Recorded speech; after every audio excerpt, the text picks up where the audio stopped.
Bon, laisse-moi te raconter une histoire, Nicolas. C'est l'histoire d'un petit garçon né dans une famille modeste qui n'a jamais manqué de rien et surtout pas d'amour. Très couvert par sa mère et les gens de son entourage, il n'a jamais vraiment eu à vivre de grosses difficultés avant de rentrer à l'école. Là, à ta minute, il y a autre chose avant de continuer l'histoire. Ce petit gars-là avait une soif d'apprentissage incroyable et vers 4 ans, il a voulu commencer à apprendre à lire et donc il a décidé de lire. 8, 9, 10 ans, ce petit garçon-là passait ses samedis, non pas à jouer avec ses amis, mais à aller lire à la bibliothèque sur divers sujets pour en apprendre davantage et pour essayer d'aider les autres à en apprendre ensuite. Il avait une crainte sans fin de voir tout ce qu'il y avait à connaître dans la vie et le si peu de temps qu'on a justement de cette vie-là pour pouvoir l'apprendre. Ce qu'il désirait par-dessus tout, c'était de voir les gens heureux, puis pas juste les gens à côté de lui, partout dans le monde. Pourquoi?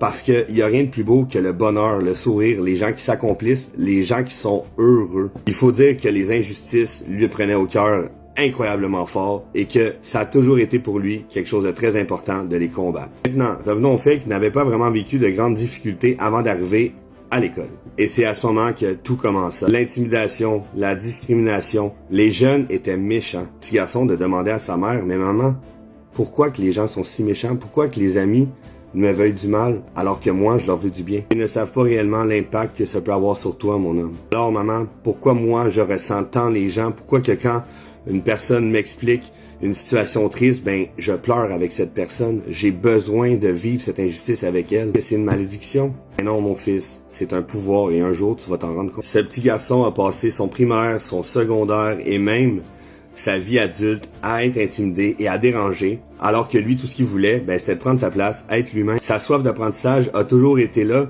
a toujours été présente, et qu'est-ce qu'il faisait? Ben, il questionnait les gens. L'opinion de tous et chacun a toujours été importante pour lui, parce que, comme qu'il disait toujours, c'est comme ça qu'on évolue. C'est en discutant avec les gens, c'est en s'imprégnant de la culture des autres, de leur connaissance, de leur expérience, que tu peux, après ça, développer, ben, ta propre pensée critique et évoluer pour faire évoluer les autres. Ce petit gars a donc grandi avec cette pensée à travers des moments très difficiles au niveau social durant toute sa vie. Puis tu sais quoi, Nicolas? Ce petit gars-là, ben je pense qu'il dérange encore aujourd'hui. Et pourtant, son but ultime, son but premier, c'est que tous soient heureux dans le monde, que le bonheur soit partout. Parce que comme que je l'ai dit, ce petit gars-là, ce qu'il veut, c'est de voir l'humain grandir et évoluer. Faire évoluer les autres parce qu'on est tous connectés. À son plus jeune âge, il faisait des sondages, il posait des questions aux gens.